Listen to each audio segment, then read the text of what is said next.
मैंने काफी पहले एक वीडियो बनाया था जिसमें मैंने बताया था कि गिरफ्तार व्यक्ति के कौन-कौन से महत्वपूर्ण कानूनी अधिकार होते हैं।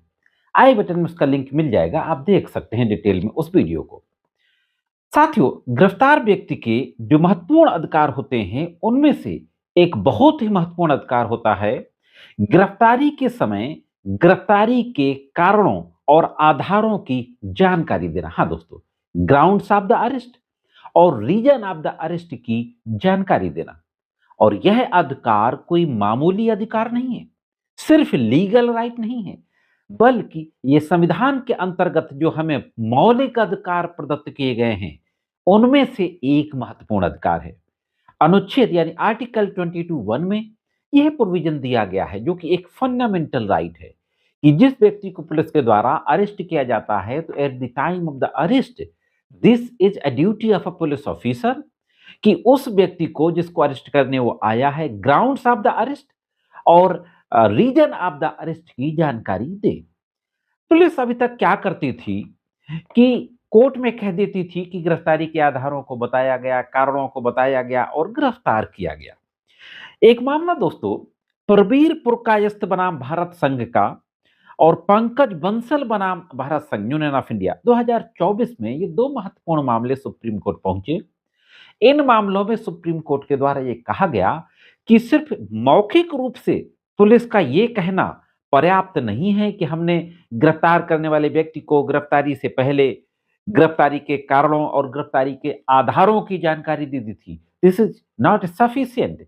आपको रिटन में देना होगा। हाँ दोस्तों, रिटन में यह बताना होगा कि आपको क्यों गिरफ्तार किया जा रहा है, रीजन क्या है और आधार क्या है।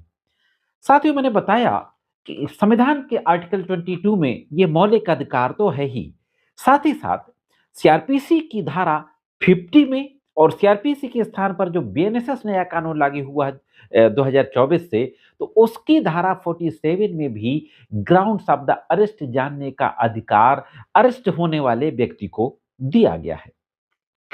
दोस्तों, आज मैं इसी इशू से संबंधित एक बहुत ही महत्वपूर्ण बिंदु पे बातचीत करने जा रहा हूं।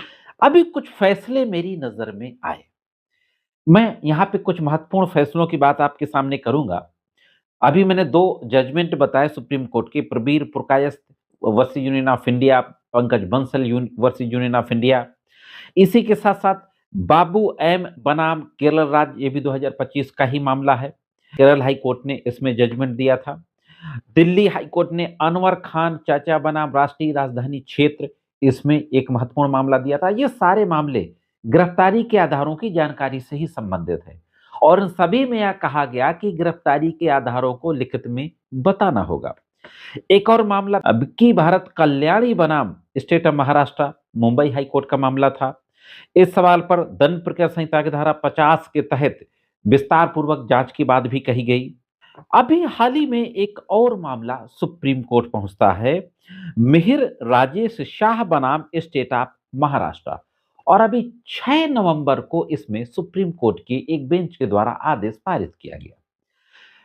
मैंने जो पहले जजमेंट्स बताए उन सब में एक बात कही गई थी और इसके बाद इन फैसलों के बेसिस पर डिफरेंट हाई कोर्ट के द्वारा भी इस तरीके के जजमेंट पारित किए जा रहे थे। मेरी भी कई केसेस में जब हमने रिमांड को चैलेंज किया हाई कोर्ट में कि ये रिमांड इलीगल है, गिरफ्तारी के आधारों की जानकारी गिरफ्तारी के समय नहीं दी गई, तो मुलजिम को जमानत पे छोड़ा गया। कुछ में इंटरिम रिलीफ देते हुए भी मुलजिम को छोड़ दिया गया, ये मानते हुए कि गिरफ्तारी के वाकई आधार नहीं बताए गए।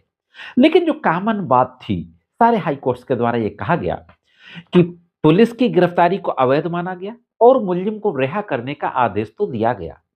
साथ ही साथ यह भी लिखा गया कि पुलिस वैध गिरफ्तारी करने के लिए स्वतंत्र होगी, यानी कि पुलिस जाए दोबारा, उसको गिरफ्तारी के आधारों की, गिरफ्तारी के कारणों की लिखित में जानकारी दे और इसके बाद फिर उसको गिरफ्तार कर ले। तो आज मैं इस इशू पे बात करने जा रहा हूं कि क्या इस तरीके के आदेश सही हैं? क्या इस तरीके के आदेशों से उस व्यक्ति को जिसको कि अवैध गिरफ्तारी मानते हुए हाई कोर्ट और सुप्रीम कोर्ट के द्वारा छोड़ दिया जाता है, क्या फिर से उसको टॉर्चर करना नहीं होगा?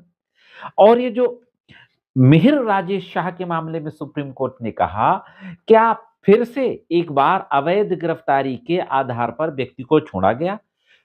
फिर से क्या उस व्यक्ति को दोबारा गिरफ्तार करने की अनुमति पुलिस को दी जा सकती है? इन सवालों पे आज के इस एपिसोड में बहुत ही ब्रीफ में बातचीत करने जा रहा हूं। तो दोस्तों, मैं करीम अहमद सिद्दीकी एडवोकेट एक बार फिर हाजिर हूं आप सभी के बीच में इसी महत्वपूर्ण कानूनी जानकारी के साथ। तो जोड़े रहे आखिर तक, देखते हैं कि इस संबंध में आगे क्या है। दोस्तों, जो मिहिर राजेश शाह का मामला है जो अभी 6 नवंबर को आया, इसमें सुप्रीम कोर्ट ने पैरा नंबर 55 में बहुत महत्वपूर्ण बात कही। सुप्रीम कोर्ट ने कहा कि यह कहने की आवश्यकता नहीं है कि यदि गिरफ्तारी के आधारों को लिखित रूप में प्रस्तुत करने की उपयुक्त अनुसूची का पालन नहीं किया जाता तो गिरफ्तारी अवैध मानी जाएगी और गिरफ्तार व्यक्ति को रिहा करने का अधिकार होगा। ऐसी रिहाई पर यदि आवश्यक हो तो रिमांड या हिरासत के लिए आवेदन, उसके कारणों और आवश्यकता के साथ गिरफ्तारी के आधारों को लिखित रूप में प्रस्तुत करने के बाद उपयुक्त निर्धारित अनुसूची के भीतर प्रस्तुत ना करने का स्पष्टीकरण देते हुए प्रस्तुत किया जाएगा। कहने का मतलब ये हुआ कि सुप्रीम कोर्ट ने यह तो कहा कि गिरफ्तारी की जानकारी, आधारों की जानकारी नहीं दी गई तो उस व्यक्ति को रिहा होने का अधिकार है। साथ में यह भी कह दिया कि ऐसी रिहाई पर यदि आवश्यक हो तो रिमांड और हिरासत के लिए, यानी अगर पुलिस उस व्यक्ति को दोबारा रिमांड में लेना चाहती है, दोबारा हिरासत में लेना चाहती है, तो एक एप्लीकेशन देगी और उस एप्लीकेशन में इस बात का स्पष्टीकरण देगी कि गिरफ्तारी के कारणों को, गिरफ्तारी के आधारों को हमने क्यों नहीं बताया, और एप्लीकेशन के साथ गिरफ्तारी के कारण और आधार को भी बताएगी। और ऐसा आवेदन जब प्रस्तुत होगा मजिस्ट्रेट के सामने तो magistrate principle of natural justice का पालन करते हुए जल्दी से जल्दी 1 सप्ताह के भीतर उसमें निर्णय लेंगे। दोस्तों, जहां तक प्रिंसिपल ऑफ नेचुरल जस्टिस आ गया, मैं ये समझता हूं कि यहां पर यह रोक दिया गया कि अगर एक बार गिरफ्तारी अवैध हो गई है तो फिर दोबारा उस व्यक्ति को गिरफ्तार करने की इजाजत ना दी जाए। हालांकि यह अपना मेरा इंटरप्रिटेशन है। तो यह बात जब कही सुप्रीम कोर्ट ने मिहिर राजेश के मामले में, तो यह माना जा रहा है कि जो इस तरीके के फैसले डिफरेंट हाई कोर्ट्स के द्वारा किए जा रहे हैं कि अवैध गिरफ्तारी तो हमने आपकी मान ली, मुलजिम को रिहा करने का आदेश भी दे दिया, लेकिन आप फिर से स्वतंत्र हैं दोबारा गिरफ्तार करने के लिए। इस संबंध में दोस्तों मेरा यह मानना है, एक तो प्रैक्टिकल इशू ये है कि जब तक यह ऑर्डर होगा हाई कोर्ट, सुप्रीम कोर्ट से, तब तक चार्जशीट कोर्ट पहुंच जाएगी, विवेचना समाप्त हो जाएगी। अब अगर दोबारा पुलिस गिरफ्तार करना चाहती है तो फर्दर इन्वेस्टिगेशन का ऑर्डर ले, पुलिस के सीनियर ऑफिसर्स से ले और या तो कोर्ट से ले, फर्दर इन्वेस्टिगेशन का ऑर्डर लेगी, बहुत कुछ काम पुलिस का बढ़ जाएगा। दूसरा, अगर इस तरीके से किया जाता है तो यह निश्चित रूप से पुलिस के गलत काम को बढ़ावा देना होगा। पुलिस को अपनी अपनी ही गैर कानूनी कार्रवाई के बाद दोबारा गिरफ्तारी करने की अनुमति देना आधिकारिक लापरवाही को पुरस्कृत करना होगा।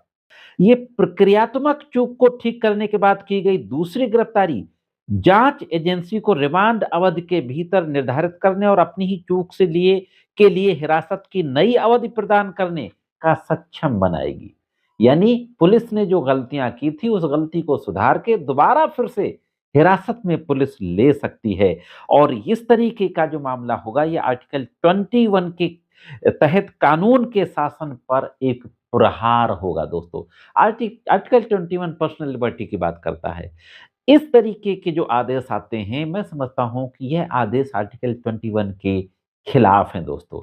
तो साथियों, यह अपनी मेरी राय थी और अगर आप में से कोई मामला ऐसा है आप लोगों का जिसको पुलिस ने किसी व्यक्ति को, मिलने वाले को, रिश्तेदार को, दोस्त को बिना आधार बताए, बिना कारण बताए गिरफ्तार कर लिया है, तो जो फैसले मैंने बताए उन सारे फैसलों का आप हवाला देते हुए हाई कोर्ट, सुप्रीम कोर्ट में गिरफ्तारी को चैलेंज कर सकते हैं।